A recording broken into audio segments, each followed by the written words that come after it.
नमस्कार मित्रांनो, विषय आजचा जसा थोडा संवेदनशील आहे. आपल्या जे वारकरी समाज आहे त्याबद्दल आहे. आता आपण जे काही ऐकतोय बघतोय आणि आपले एक वरिष्ठ पत्रकार आहेत राहुल कुलकर्णी साहेब, त्यांनी ज्यावेळेस आळंदीमध्ये व्हिजिट केली आणि आळंदीमधील संतांच्या समाज जे वारकरी आहेत, जे कीर्तनकार आहेत, त्यांच्याशी जी कमिटी आहे त्यांच्याशी ते बोलले. त्यानंतर त्यांच्या जे काही डिस्कशन झालं त्याच्यामधनं आपल्याला जे काही कानावर पडतंय ते बघितल्यानंतर निश्चितच कुठेतरी प्रश्नचिन्ह मला तरी उभं राहतंय की कीर्तन का करतात, कीर्तन का कशासाठी करायचं. कारण जे संत तुकाराम महाराज यांच्या काळामध्ये झालं तेच आता सध्या काहीतरी आपल्या काळामध्ये घडतंय असंच मला वाटतंय. काय आहे लिंक आणि काय जी पूर्वीची गोष्ट होती संत तुकाराम महाराजांच्या काळात, तेव्हापासून जी कीर्तनकार परंपरा आली आणि आता ज्या काही नियम अटी शर्ती, कुठल्या पौर्णिमेला कुठल्या अमावस्येला काय बोलायचं, कुठल्या महिन्यामध्ये काय बोलायचं, हे जे काही आचारसंहिता टाकल्यासारखं गोष्टी घडतायत त्यावरती आपण दृष्टिक्षेप टाकणार आहोत. तुमची मतही तुम्ही कमेंट सेक्शन मध्ये कमेंट करून नक्की व्यक्त करा. व्हिडिओ आवडल्यास लाईक करा आणि आपल्या चॅनलला सबस्क्राईब करायला विसरू नका. संत म्हणजे आपण जे म्हणतोय हा विषय जो काही निघालाय तो आहे निवृत्ती महाराज देशमुख म्हणजेच इंदुरीकर महाराज यांच्या विधानांवरनं. त्यांनी त्यांच्या मुलीचा साखरपुडा केला, ज्ञानेश्वरी, तिला ट्रोल केलं गेलं. नंतर महाराजांनी सांगितलं की आता कुणी काही बोला, मी लग्न खूप मोठं करणार, भरपूर पैसा खर्च करणार.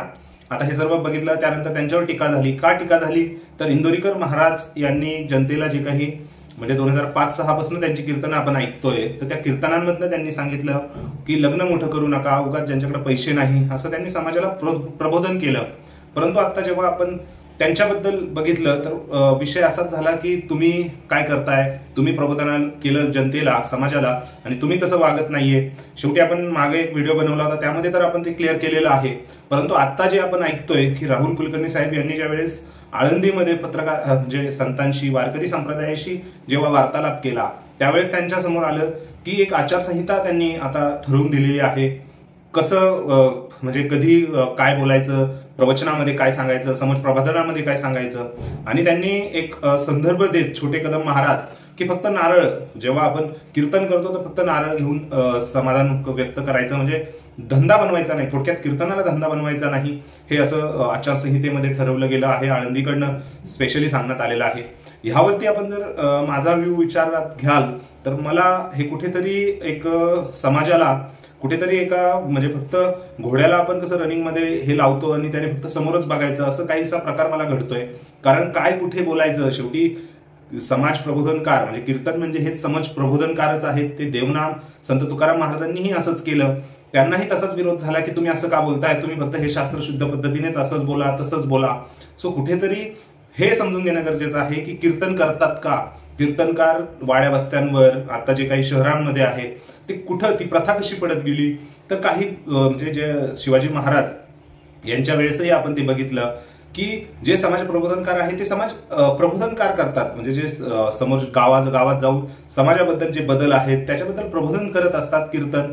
आणि त्यांना जी परिस्थिती आहे, कसं आचरण असावं हे सांगत असतात समाजात वावरत असताना. आणि त्यानंतर आता जर फक्त काहीसा मुद्दा घेऊन, कारण इंदोरीकर महाराज यांनी जे काही समाजाला प्रबोधन केलं ते न विसरून कधीच जमणार नाहीये. फक्त त्यांनी देवाचंच नाव न घेता समाजात कसं वागलं पाहिजे, ज्यांना खरंच परिस्थिती विषमता होती आधी आणि अशी परिस्थिती होती ज्यांच्याकडे घरात पैसाही नाही, आई बापांकडे, ते मुलीच्या लग्नासाठी कर्ज काढून लग्न मोठी साजरी करत होती. परंतु त्याचाही अपोज हा कीर्तनकार इंदोरीकर महाराजांनी केला. हेच खरं समाज प्रबोधन. आणि फक्त कुठेतरी देवाचं नाव घेऊन हे या वेळेस ह्या देवाचं नाव घ्या, या वेळेस त्या, अशी काही आचारसंहिता मला तरी योग्य वाटत नाहीये. शेवटी समाज, वारकरी संप्रदाय टिकला पाहिजे. वारकरी संप्रदायाला खूप मोठा ठेवा आहे आपल्या महाराष्ट्रात, तो पुढे गेलाही पाहिजे. परंतु गाववाड्या वस्त्यांवर जिथं काही जे समाजात काही विषमता आहेत त्यांच्यावरही फोकस टाकणं हे गरजेचं आहे. आणि फक्त राहिला प्रश्न की आपण उपदेश करतोय तर ते आचरणात आहेत का, तर ह्या प्रश्नावर माझं पूर्ण आळंदीमध्येही मी राहिलोय, बघतोय, गेलेलो आहे भरपूर वेळेस. जे संत सांगतात ते कधीच आचरण करत नाही. आळंदीमध्ये एक म्हणजे वारकरी संप्रदायाचे आहेत ते बिग बॉस मध्ये गेले होते, मराठी बिग बॉस मध्ये. तिथेही ते गाणी म्हणायचे, बाकीच्या स्पर्धा करायचे. तर असं नाहीये की कुठेतरी कीर्तनात बोललं म्हणजे तसं केलं पाहिजे.